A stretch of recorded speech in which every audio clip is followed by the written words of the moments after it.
Hello, everybody. Green Effect Podcast Season 6, Episode 9. So, the same sort of excitement from 4 weeks ago when we had Season 6, Episode 7, 6, 7. Kind of the same thing with this episode, 6, 9. I'll let you guys have that for your morning or afternoon, whenever you're listening to this type entertainment. It's only going to happen once. So I'm going to enjoy it and talk about it while we're here. Let's get on. So this is actually take 2 because I started the first take. And believe me, just so you know, when I do my podcast, there's not a lot of prep work that goes in. I can shoot my mouth off, no problem. I know what I want to talk about. I've got the articles here on my computer ready to reference. But I started to record.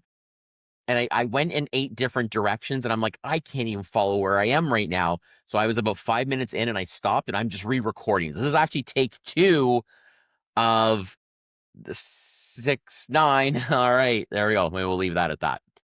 So I want to break down what is happening because it is a big, hot mess in real estate and mortgages right now.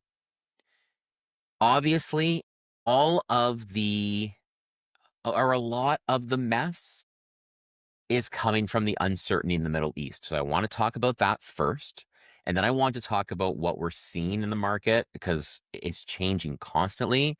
And then, even more importantly, what we're advising clients on mortgage solutions, rates, just what we're seeing and how we're advising. Okay, so let's talk about the Middle East first.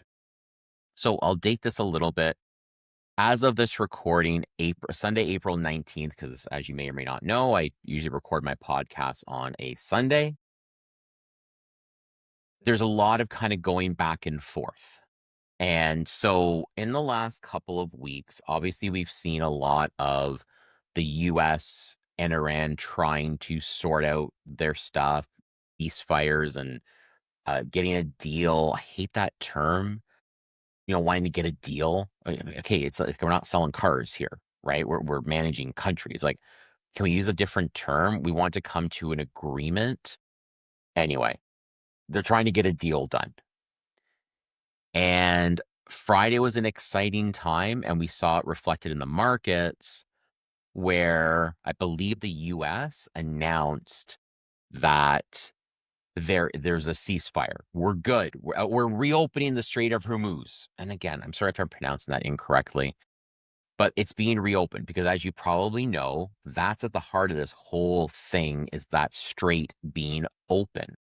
20% of the world's oil goes through there, which is insane. If you look at a map, 20% of our world oil going through that little tiny spot, that's insane to think about. Anyway, so that was Friday. To let you know what happened in the markets, and for those of you who are listening, not watching, you should be watching on YouTube. I'm just taking a look at some numbers here on my screen. So on Friday, we saw a dip in the bond prices. And remember, bond prices are super important because that's what dictates fixed rate mortgages. So we definitely saw a drop in bond prices. Not crazy, not back to where it was like 4 weeks ago. We definitely saw a drop. And from what I understand, I don't follow like the other parts of the market, like stocks and whatever. But what I was hearing is that everything was up because there's this renewed optimism that this could be over, should be over. Hopefully it was over. Then yesterday came on Saturday. After the markets closed, cue the conspiracy theories. After the markets closed, there was all the talk about Iran was like, I don't know what you're talking about. It's open, and then they closed it because I believe there were some issues around the ceasefire, the agreement, whatever happened to be going on. And I might not get the right terms here. There was a tanker bombed. I don't know if it was a bomb or they shot them, or I don't know what happened. One or two Indian vessels were shot by Iran. I guess they weren't supposed to be there. Maybe someone didn't tell Iran that the strait was opened. I don't know. Today, fast forward to Sunday, it's closed. They've shut it down again. So I can't wait to see what happens tomorrow with the markets and gas prices. I don't know about you, but I'm filling up tonight. Again, I'm dating this thing a little bit, but Sunday, April 19th, I'm filling up my cars tonight. You know, I'll bring a couple of jerry cans with me, but because we don't know. We don't know what's going to happen tomorrow. We might wake up to $1.90 gas again. I was actually just out east. Actually, I will talk about that on my podcast as well. I had to drive out to Fredericton. For those of you who follow the show, you know that my wife and I have rental properties in Fredericton, and I gassed up in Quebec at like $2 a liter. That was extremely unpleasant. So we don't know what to expect. So as of now, it's going to be the way it's been the last couple of weeks. Nobody knows what the hell's going on because in a lot of cases, we don't really know what to believe from everybody. This oil thing, wasn't it like 3 or 4 months ago? Everyone was like, who cares about electric cars? I don't know about you, but I'm looking around at some electric cars, okay? Because it's almost like you have to prepare for every possible disaster.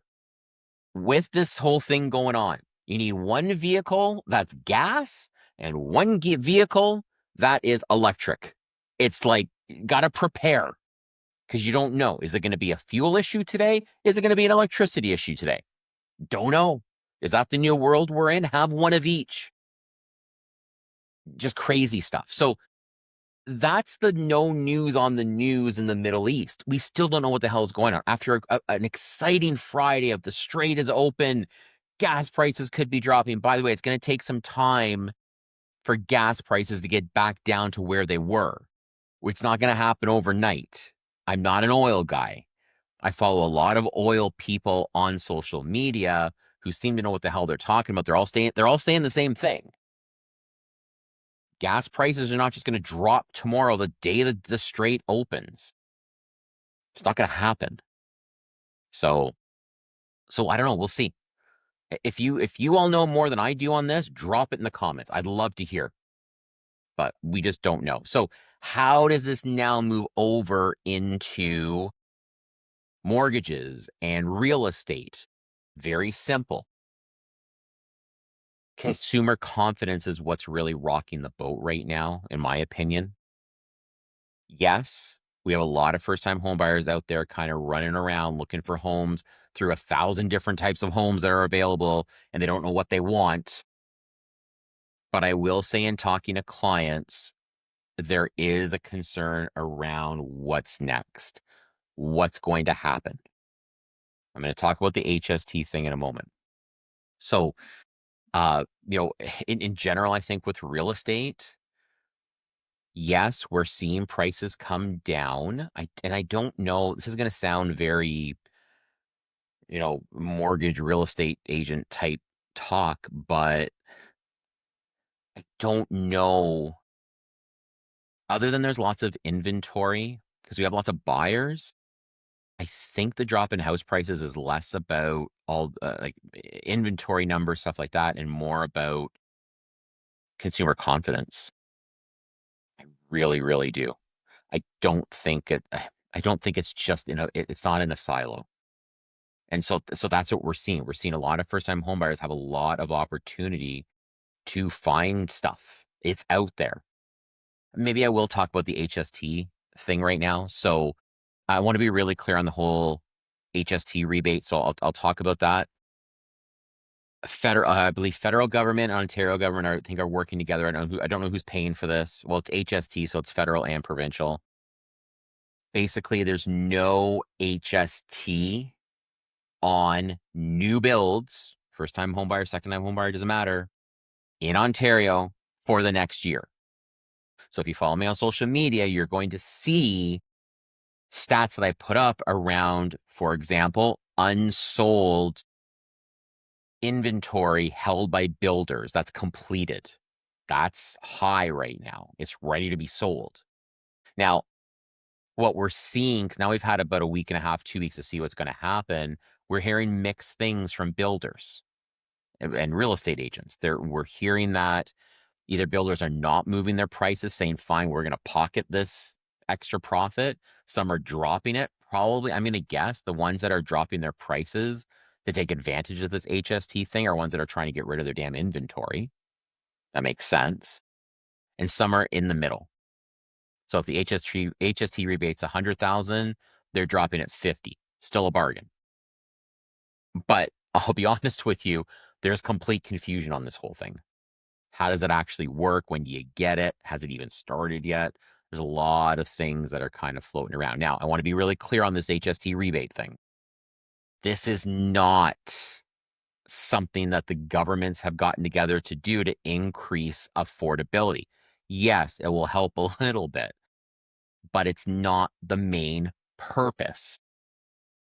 They did this to get builders building.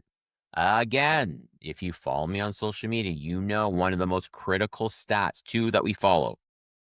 Single family building permits. I'm just talking single family right now. Those things have gone to darn near zero. If you're a builder, why would you buy a single, or why would you build a single family home? No one's buying them anyway, and you don't know what price they're going to be. The other one is single family starts, also down. So when they actually close and they start up. So that's what this is, because you got to remember, if builders ain't building, in particular, owner-occupied single-family homes, we're going to have a problem. We're going to have a problem with inventory later on. We can't be so extreme up and down. The other part is, if you're not building homes, you're also not employing people like trades. Canada needs to keep their skilled trades. We can't afford to lose anybody like that. If I'm a skilled trade and I got no work, I'm leaving. Maybe the province. Remember, this is Ontario only.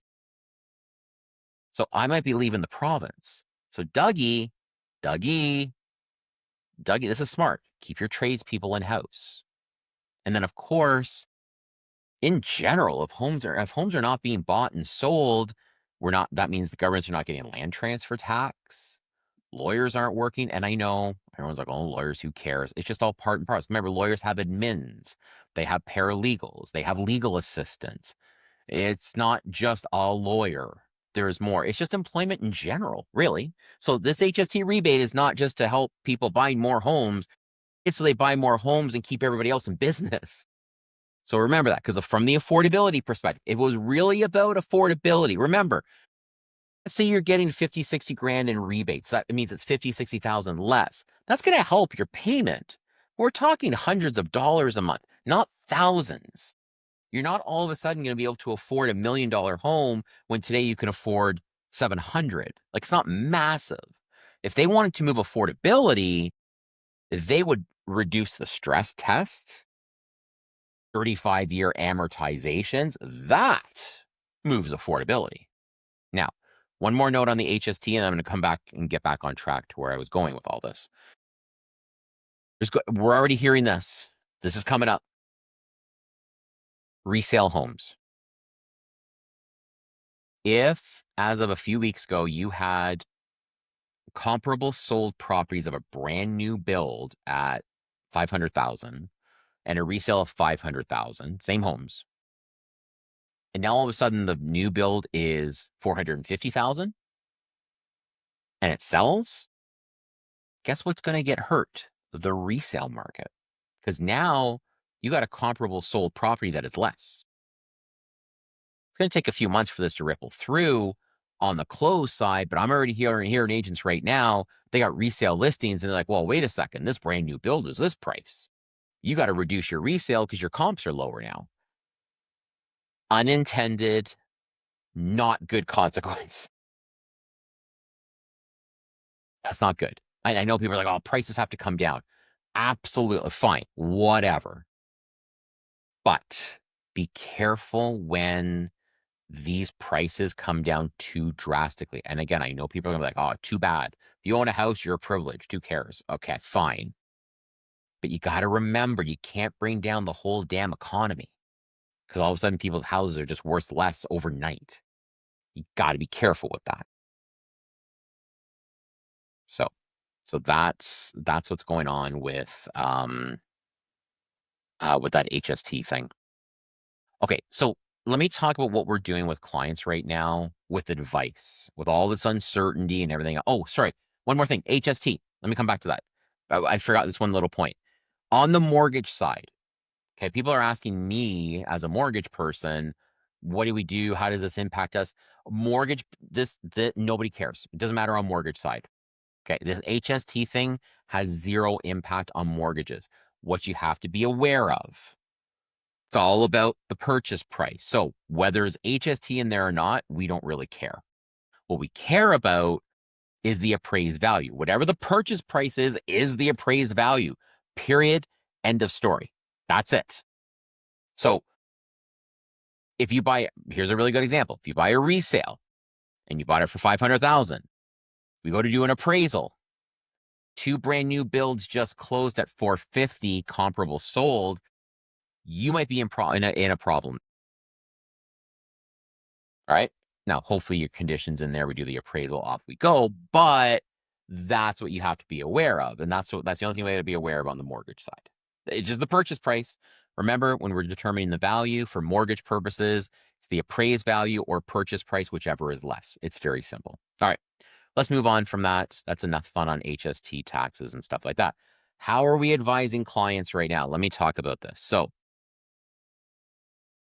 there's no cookie cutter response on this. It really comes down to the client, what they're buying, the type of property they're buying, uh, debt loads, affordability.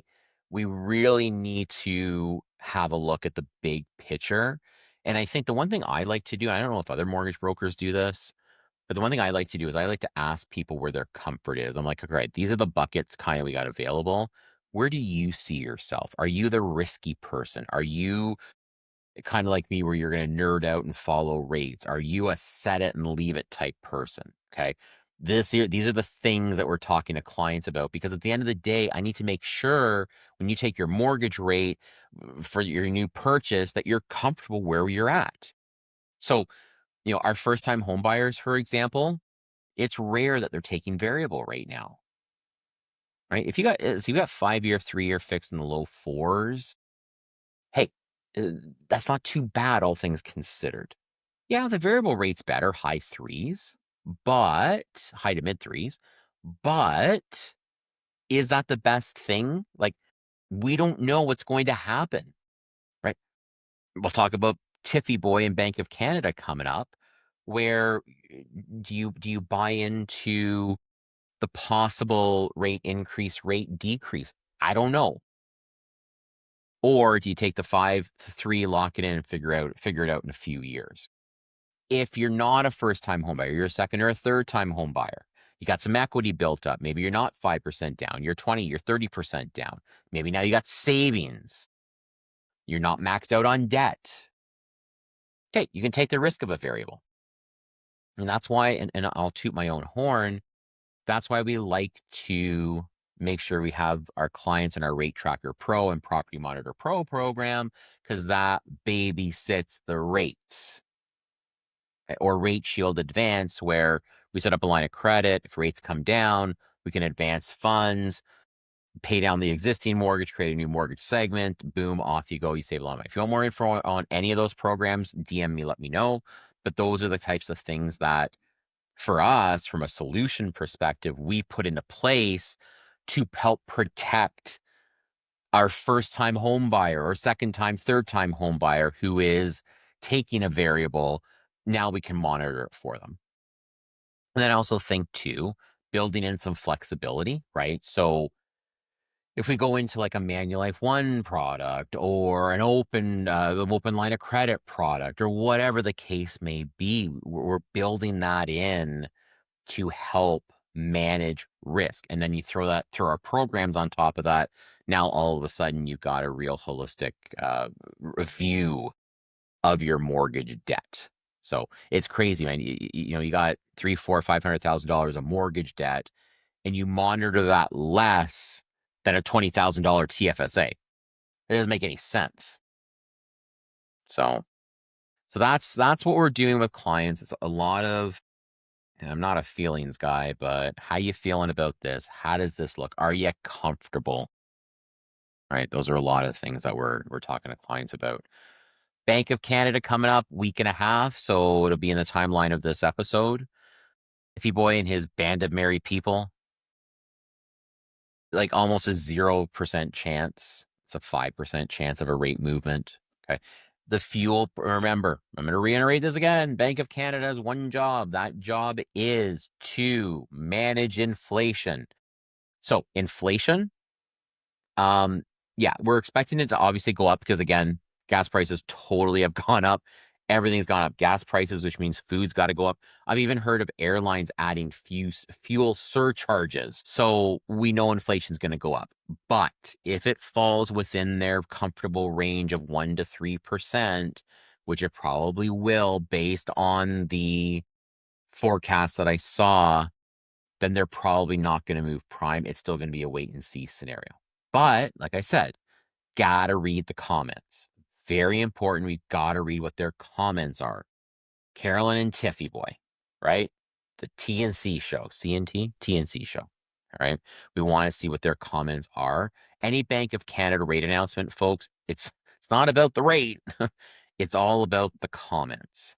What have they said? What are they predicting? What is their feel? Are there warnings? What are the economic factors that they're watching to be able to manage inflation and what we should expect going forward? That's what Bank of Canada meetings are all about. I remember years ago, nobody cared about the Bank of Canada meetings. I don't think I even followed them back then. Well, sure as hell do now because it's super important to the economy. All right, that's Bank of Canada. I'm going to finish off with something that when we talk about and this is a great story. Okay. So if you're thinking of buying a rental property, I don't care who you talk to.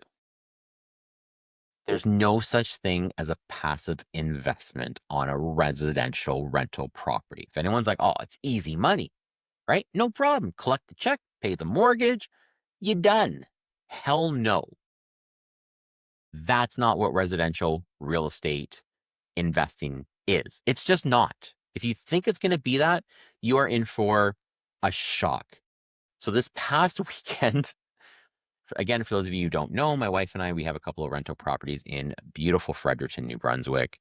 If you want to know why we went to Fredericton for our rental properties, we did a lot of research as to where we wanted, where landlord tenant laws are fair, rents are good, good demographic, reasonably priced homes, and we settled on Fredericton. Again, great market, very nice people. It's a good spot. Anyway, I I had to go out there. We have a great property manager. She's fantastic. But if there's like a larger thing that needs to be done to a property, a repair or a service, just me, I want to go out and see what's going on, right? I only go out there once a year. And even this year, I combine this trip to check out this big repair that needs to be done with my annual trip, right? I think if you're a real estate investor, you should be doing an annual look-see of each of your rentals. And you're not going in there just to be nosy, but go in, do a furnace inspection, do an AC inspection or an HVAC inspection, we'll say. Do an inspection of the roof. Like check out your investment. Don't let it fall apart. And in the same time, like when you're in there kind of doing inspections and stuff like that, you can make sure there's not a grow up going on, right? That's not your primary reason for it, but at least you can see, yeah, hey, guess what? They're not putting weed through here, or there could be a misunderstanding on something that you got to give some clarity to the tenants to, and that's okay. I went down there. I'll tell you what I did to give you the whole story. So I went in to do my annual inspection for different things. Checked, they have mini splits, right? So they're electric down there. There's no natural gas. Changed all the batteries and smoke detectors, etc. We have water leak detectors in there as well. And I was talking to one of the tenants. They had some questions. We answered the questions. It was great. It was perfect, right? Nothing wrong with that, right? And as an owner with a property manager, I want to know if there's anything kind of going on that maybe the tenants have questions about. So, but anyway, it's in Fredericton. I'm in Ontario. I got to get my butt from A to B. So in the past, I would fly, right? Listen, I run a business. It's more valuable to me to be able to sit on a plane for a couple hours or in an airport getting work done as opposed to behind the wheel for 13, 14, 15 hours. Because yes, I'm at the age now where I got to stop a few times. So my road trip, because I checked out the price of flights. Now, usually Fredericton return from Toronto is $400, maybe five. And then when I get there, what I've always had the issue with since COVID, the rental car has been like $60 a day, maybe even more. I've seen it as much as 70. Well, guess what? Things a little bit reversed now. The flight, like the bare bones, no bag, you get on you and the shirt on your back was $1,000 return. Insanity. Probably because of the gas prices. I don't know. You correct me if I'm wrong. Because the jet fuel I hear is expensive. I checked the car for 3 days, 3.5 days. It's like $150. What? I hate driving that long, but I'm also not gonna like get taken for a ride. Pardon the pun. On fuel, like or on a flight. So I drove the damn thing. So I drove there and back. I basically drove there, did my thing, talked to a tradesperson, drove right back, like in and out. I think I went through like $550 in gas. Because again, I don't know if I said this already, if it was take one or take two, but it was like $2 a liter in Quebec. It wasn't cheap at all. So I try to skip Quebec. Sorry, people in Quebec, but I like to just skip you and just, if I can avoid Quebec, again, no disrespect intended, but if I can skip Quebec, because we get up around the Quebec, New Brunswick border, Quebec City, you go into McDonald's for something, it's hit and miss. You ask for a coffee, you could walk out with French fries, right? French fries, Quebec. Here we go. I'm here all week, folks. I'm here all week. So that's the life of a real estate investor. And I'm not complaining. It's more to let people know that look, like there's no such thing as passive real estate investment. And even when I'm not driving out there or flying or whatever, you still have to be involved with stuff. I'm still talking to a property manager. I'm still managing bills or expectations or whatever the case may be. So there's no such thing as passive real estate investment. Anyone who says that, tell them to go pound salt because this is stupid. It's not correct at all. The other thing I do every year, because I think it's important as a real estate investor, it's extremely important that you understand your market. So in New Brunswick, there's actually a New Brunswick, they've renamed it, but it's basically New Brunswick Apartment Owners Association. It's not just like high-rise apartments for any investor, but they have an annual conference, just one day. And it's everything you want to know about the New Brunswick real estate market. Because I think it's important. What are the vacancy rates? Where are rents going? What about house prices? What's coming down the pipe? They lobby the provincial government out there too for different rules and whatever. It's important that you know what's going on in your market. I have clients that have purchased out in Alberta. Same thing. Stay in tune with what's going on in your area because you need to know what the hell you're talking about. Again, not passive. I wouldn't put that on my property manager. Hey, can you tell me what the months of inventory is and what the annual decrease in rental amounts are on average? No, it's not her job. It's my job. I'm the friggin' owner. So, real estate investing, folks, there's a lot to it. It's not as simple as buy house, make money. It's just not how it works. All right. That's enough of episode 6-9. Lots of stuff going on, lots of stuff coming up. Inflation, Bank of Canada. It'll be interesting. All right, you know the drill. Like me, love me, desire me, want me, follow me, whatever. 5 stars. For the love of God, can you just give me 5 stars? It'll help a lot. All right, until next time, DM me if you have questions on mortgages because I'm a mortgage broker. All right, talk to you soon.